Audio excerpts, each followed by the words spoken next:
Good morning. Ohayo gozaimasu. I hope everyone was able to enjoy the holiday break. Extra time with family and friends is always a good thing. Now we might have a couple more pounds to lose, huh? So, when I think about the mochi that we get to enjoy, it's almost like you could take the pounded mochi and you don't even have to eat it, huh? You could just stick it onto your body, right? So, with shoyu and sugar, sato joyu, right? Kinako, yeah, ozoni, yeah, and just put it straight onto your body, just paste it there, and that's kind of how it goes on the holiday times, right? So today we have a story, a fairy tale to share. It's about a people, a sangha, dreaming about a better life, hoping to find success and promise. In a place far, far away, kids stayed warm by the fireplace after the family work and chores were done for the day. They listened as their parents talked about strange and magical places somewhere else in the world. They talked about different people with different talk and different ways, meeting each other, trying to make a life in a new land. How do you talk to each other? How do you find your way? How do you find food to eat? Stories told, mixed with imagination and wonder. How exciting to think about new places and a different world.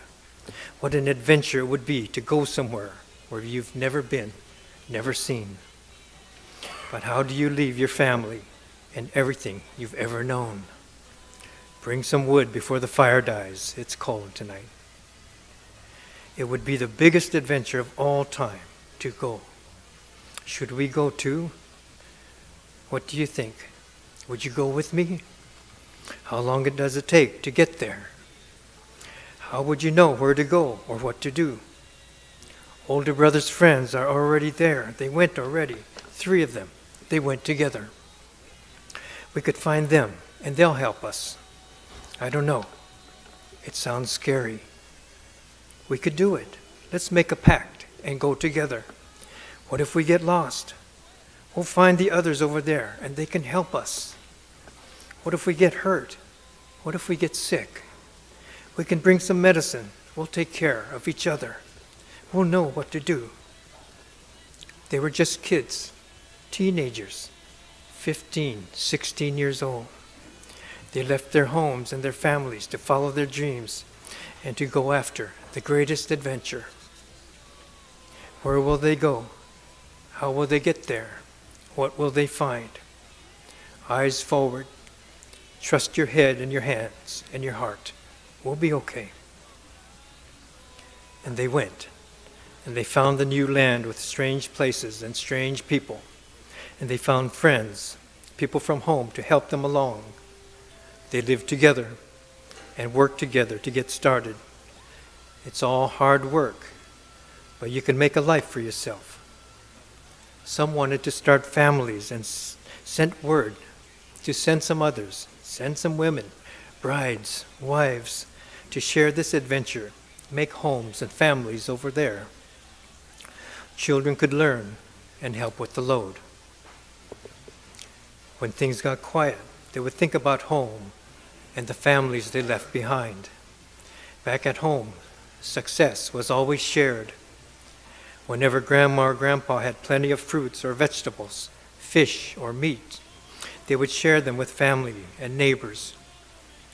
When there was abundance, they would be thankful, mumbling, namanda, namanda.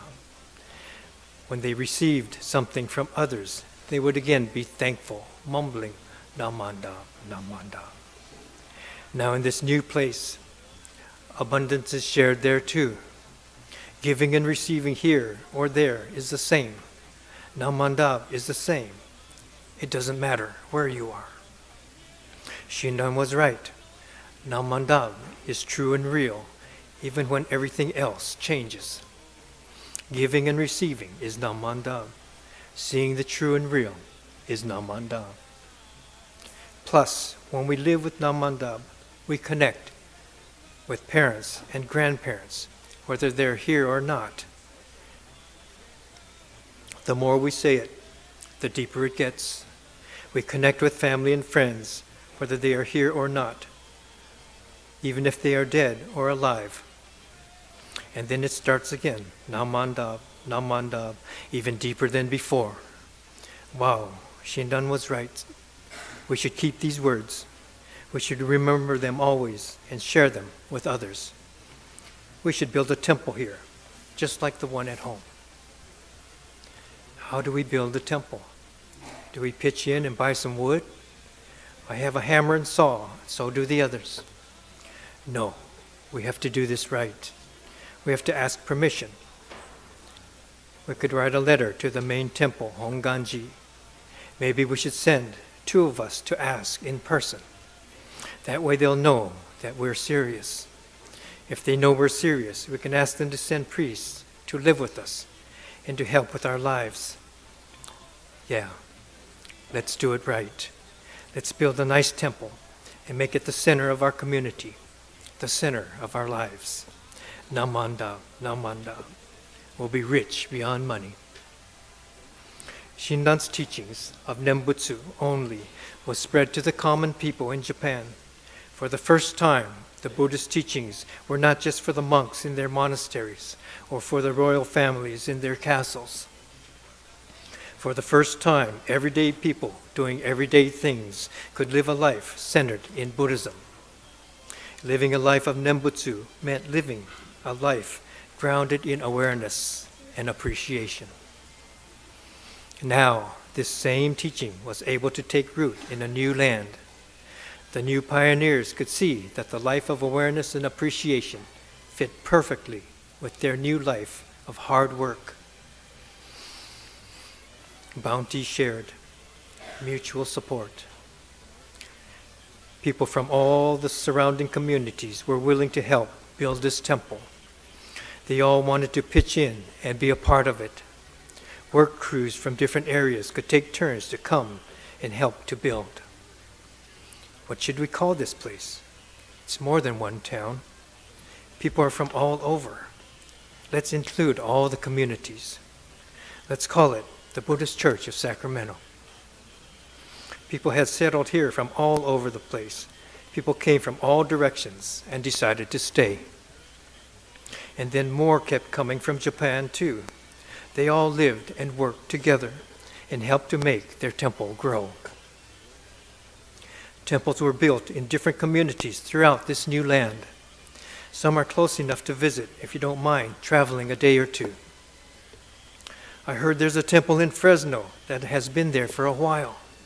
They say they have the best food of all the temples. No, I've been there once. They think they have the best food, and they like to talk about it. We have the best food right here in Sacramento. How about San Francisco? They're supposed to have a big temple there too. I hear they have a lot of pretty girls in the big city. No, they just wear a bunch of makeup and it all melts off when the sun comes out. I didn't know that. The temple in Sacramento grew and grew. The families of the area grew too. Sunday school had kids of every grade, filling every pew, spilling out into the aisles. Now and then, onenju beads would spill out onto the wooden floor. It was always funny, as long as they weren't mine. Kids became teachers, and teachers became leaders. It was almost a factory spitting out links of the golden chain. The temple would offer guidance through weddings and funerals, birth and death. Lives were touched by the temple and the Nembutsu teachings through good and bad, happy and sad, and every avenue in between. The temple in Sacramento became part of the Northern California district of the Buddhist Churches of America. Together, the temples of the district would share the commonalities of life and special temple events. Sangha members would go to each other's temples to support and help with Bon Odori, festivals, bazaar foods and games. All the events, activities, and services were a powerful display of Nembutsu Sangha and a sharing of values, appreciation, and respect. Sometimes there would even be busloads of temple members heading across the state to other area temples at a convention time. Sports events, speech contests, beauty contests, dances would be mixed in with Buddhist services, chanting, and the mumbling of Namandab. Years of friendships and mingling continues as the faces of our families change. Now, the original families are smaller.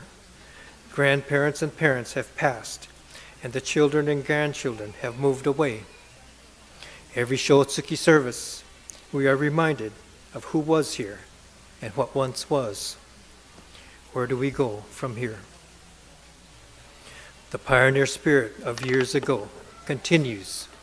The Nembutsu teachings are heard for the first time by the new and the next in line.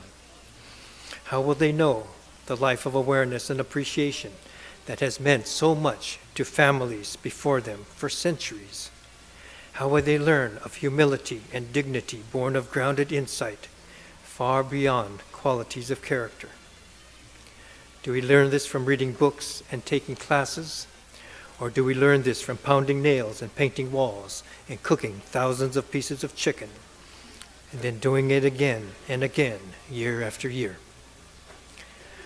The temples still offer the life of Nembutsu that opens us to awareness and appreciation. The temples still provide a path leading to grounded stability of heart and mind. From there, we're able to lead a life that is full and complete, true and real, and to assist others to find the same. The circle changes, but the sharing does not. We do what we can, and that's all we can do. We continue to support through effort and funds so that the Nembutsu can touch others in continuous manner. Only the Nembutsu is true and real. Please join me in Gassho.